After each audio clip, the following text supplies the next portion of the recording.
कैसे हैं आप सब लोग। एक दिन हम लोगों ने लेट कर दिया, किसी कारण उसने पिछला वीडियो नहीं बनाया। कल का दिन हम लोगों का खाली गया। चलिए आज की कक्षा शुरू करते हैं। आज हम लोग सूरदास जी द्वारा रचित जो आपके कोर्स का भ्रमर गीत नाम का पाठ है, इसमें से जो आपका 7वां छंद है, इसका पठन पाठन सस्वर वाचन इसका गायन करेंगे। आप लोग भी मेरे साथ सुन करके दोहराने का प्रयास करना। जब आप इस वीडियो को देख रहे होंगे उस समय आपको लय ताल सहित आना चाहिए। प्रायः हाई स्कूल में आप लोग पढ़ करके आए हैं, पिछले सालों से नहीं पढ़े, लेकिन पढ़ते समय प्रायः ये सबकी इच्छा रहती है कि छंदों को सस्वर वाचन ही कराया जाए, अर्थात संगीतबद्ध करके गाया ही जाए, जिससे आप लोग को थोड़ा आनंद का अनुभव हो। और हिंदी पढ़ते हैं तो आनंद के लिए ही। चलिए देखिए, मैं एक बार पद को सीधे सीधे पढ़ देता हूँ, फिर गायन इसका शुरू करते हैं।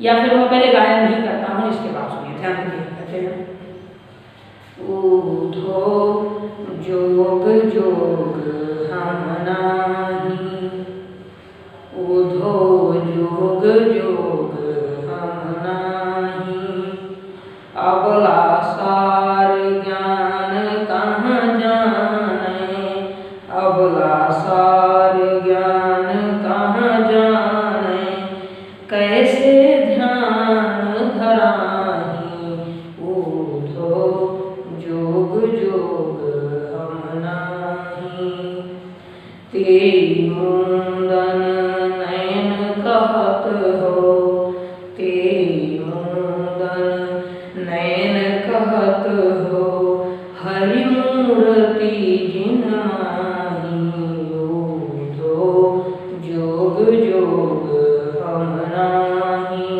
ऊधो जोग जोग हम नाही।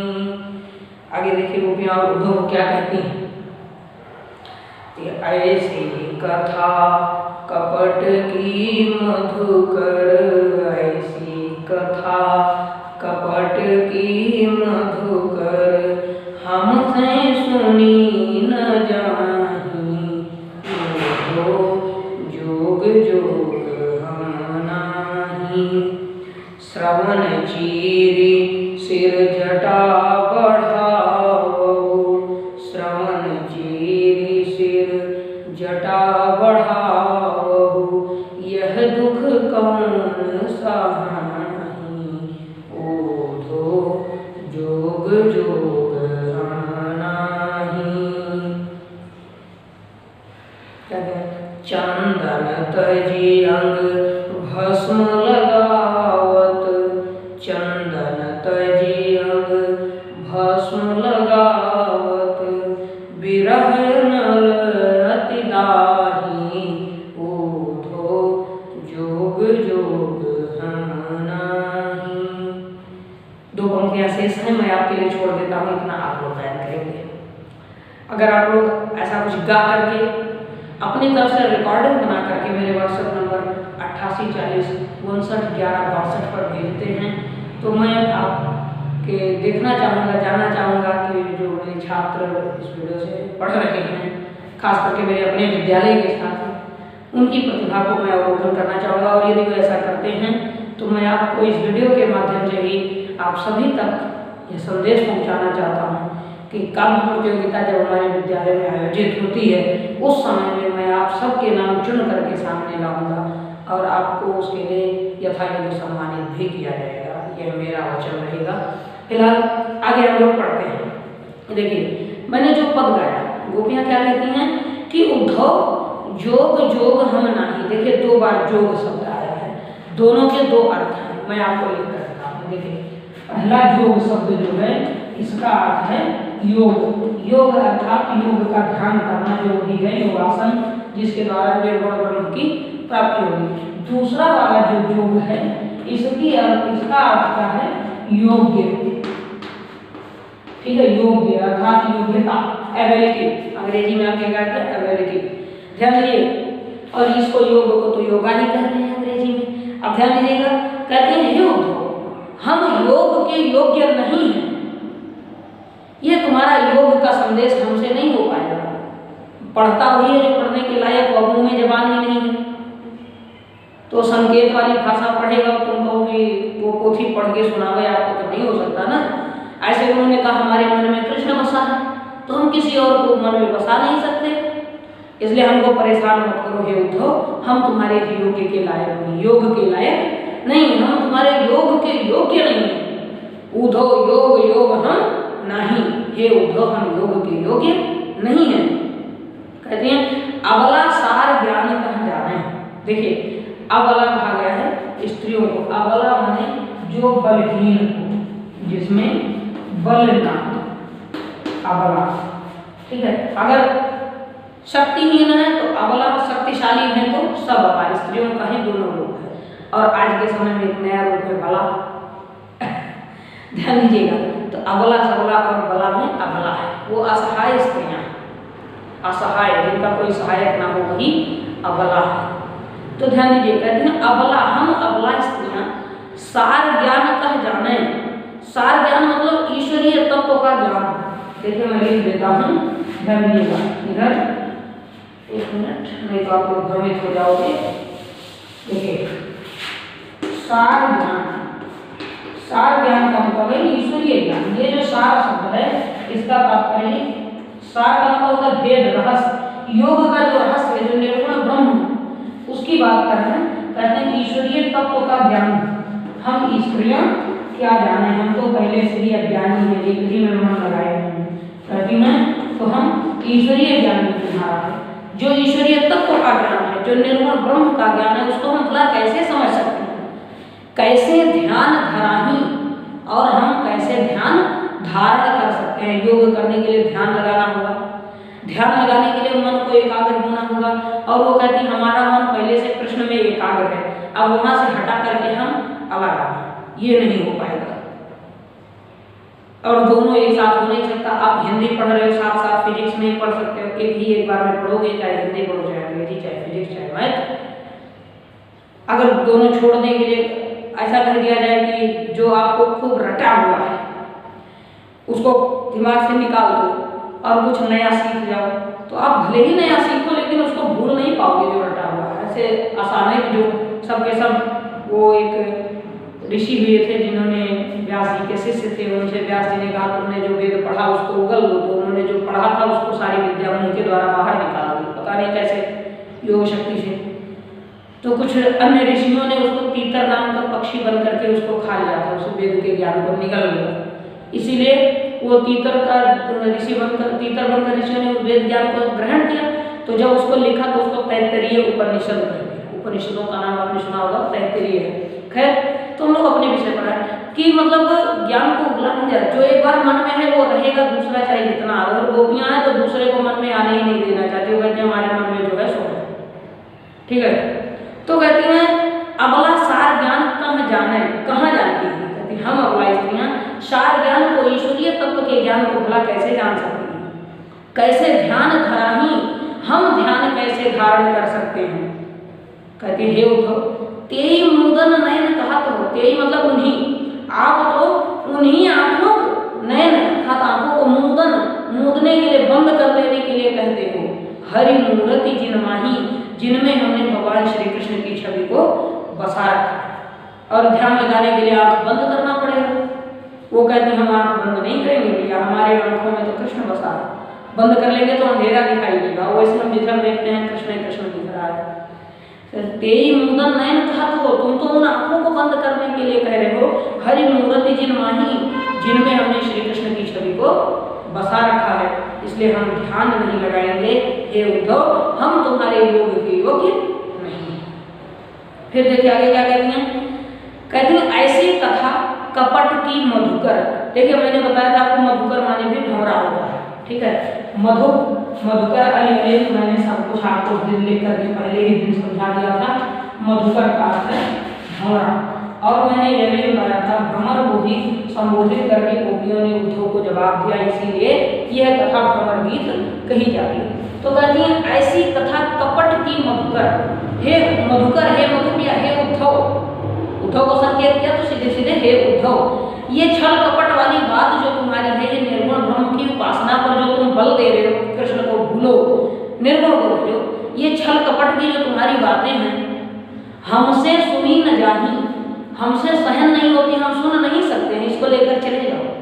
हम तुम्हारे योग के लायक नहीं भैया, अपना खजाना अपने पास रखो। ठीक है, कहते हैं कि ऐसी कथा कपट की मधुकर हे उद्धव, ऐसी ये छल कपट वाली कहानियां, निर्गुण ब्रह्म की कहानियां हमसे सुनी न जाती, हमसे सुनी नहीं जाती, आप इसको कहीं और ले जाइए। ठीक है, फिर कहती है श्रवण चीर सिर जटा बढ़ावो।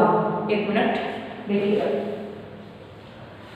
उद्धव से कह रही है कि हे उद्धव, आप कहते हो श्रवण चीर। देखिए जो योगी होते हैं वो अपने कानों को काट करके उसमें कुंडल पहनते हैं। आप अपने मुख्यमंत्री महोदय को देखें, योगी साहब आदित्यनाथ जी, उनको देखेंगे तो कानों में उन्होंने दोनों जगह कुंडल पहन रखे हैं। और वो महिलाओं की तरह उस आभूषण नहीं जो कान के निचले भाग में पहने जाए, बल्कि बीच से कान को काट करके चीर करके उसमें पहना गया है।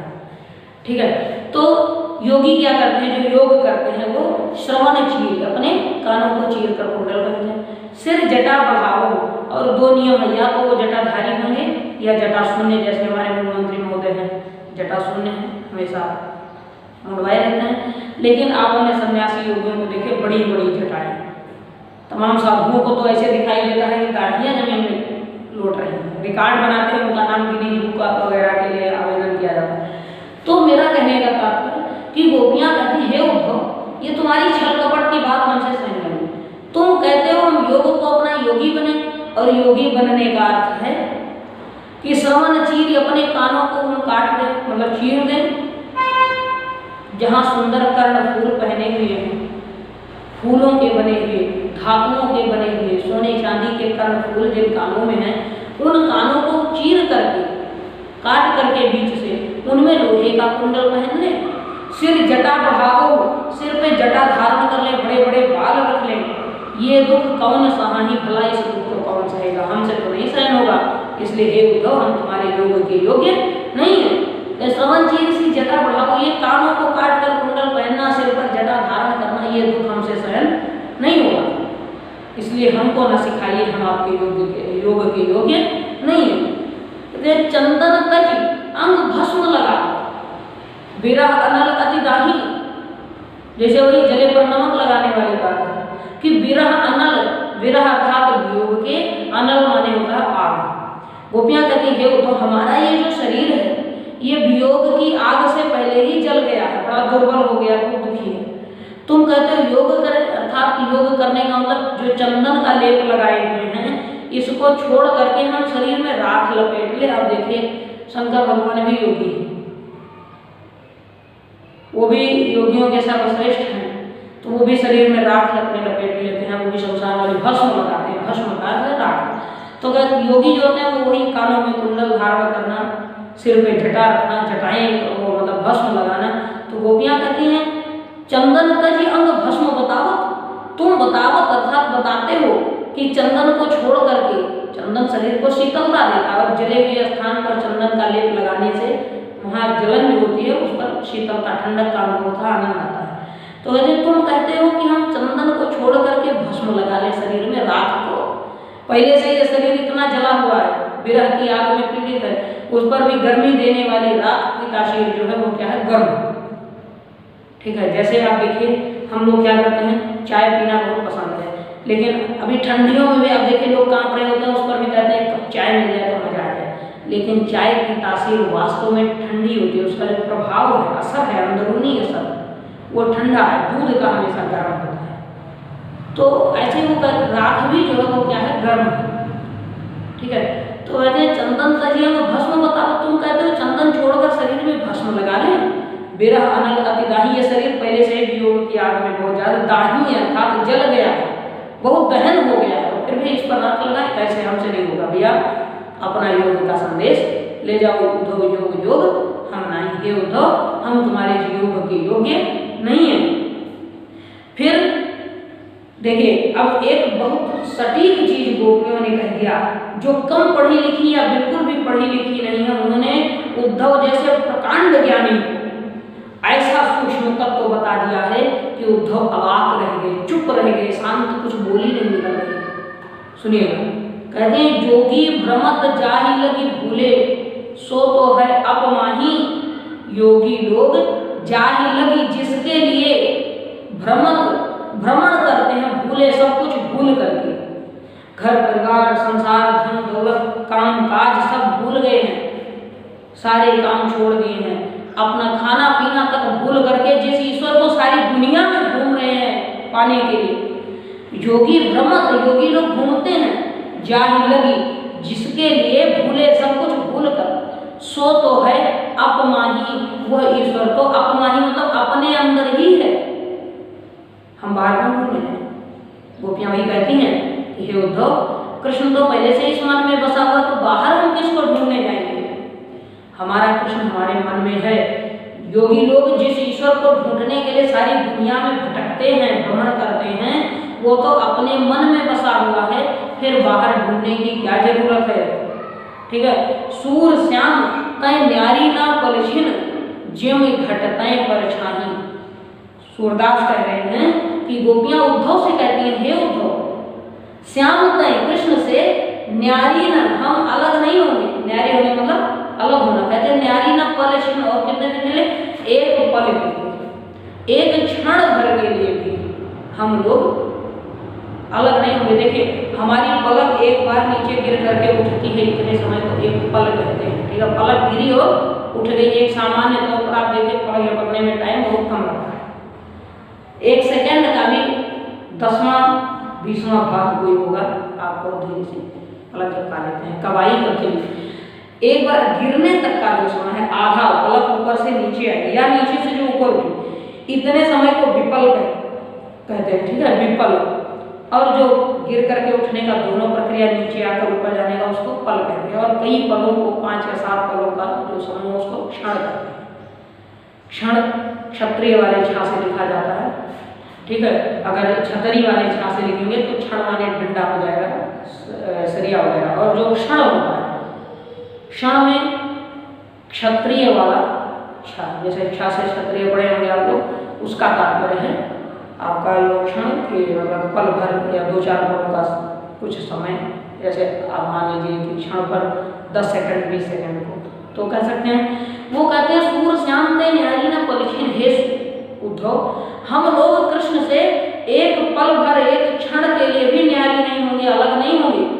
किस तरह से, जिम घट तय परछाई, जिस प्रकार घट के, घट माने शरीर, ठीक है, ये घट माने जैसे तो खड़ा होता है, घट का अर्थ है शरीर। कहते हैं जिस तरह शरीर से उसकी परछाई अलग नहीं होती, जिस तरह से शरीर से परछाई अलग नहीं होती, ऐसे ही हम कृष्ण से एक पल के लिए भी अलग नहीं हो सकते हैं।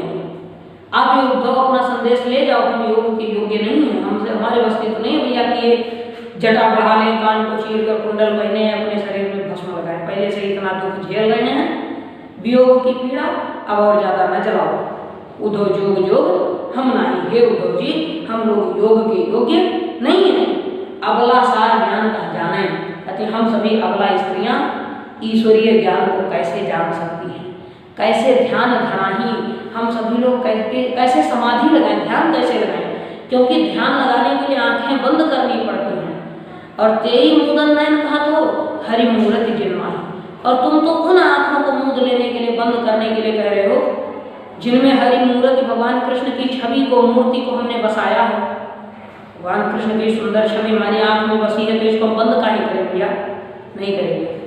कहती हैं ऐसी कथा कपट की मधुकर, हे मधुकर, हे उद्धव, ये छल कपट वाली कहानियां हमसे सुनी न जाही, हमसे सहन नहीं होती, इसे हमें न सुनाओ, हम सुनना नहीं चाहते।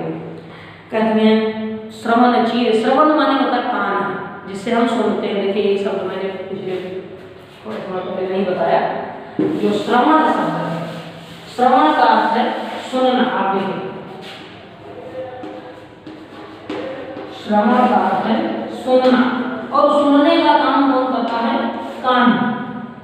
ठीक है, सुनने का जो काम करता है वो क्या है, कान का काम है सुनना, इसीलिए कान को ही श्रवण कहा जाता है। अब गोपियों ने इस श्रवण शब्द को कैसा लिखा है, श्रवण, सूरदास ने जो लिखा है इस तरह से, ये ब्रज भाषा है।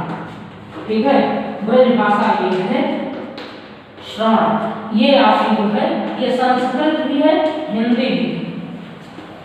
श्रवण माने सुनना, ये संस्कृत है, यही हिंदी भी है। मैं लिख देता हूँ, आपको शब्दों का कोश अपना बढ़ाते रहिए। देखिए, बिना शब्द ज्ञान के वाक्य ज्ञान नहीं होगा, वाक्य ज्ञान के बिना भाषा ज्ञान नहीं होगा, और भाषा ज्ञान के बिना कुछ भी नहीं होगा। निज भाषा उन्नति है, सब उन्नति को मूल, बिनु निज भाषा ज्ञान के मिटे नहीं है वो सूल।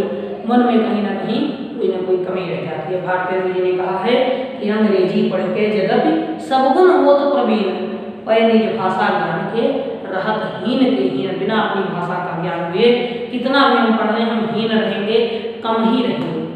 तो ऐसे ही तो कहते हैं, श्रवण चीर सिर जटा बढ़ाओ, कानों को चीर कर काट कर कुंडल पहने, सिर पर जटा धारण करें, यह दुख कौन सहाही है उद्धव, भला इस दुख को कौन सह पाएगा, हम तो नहीं सह सकते हैं।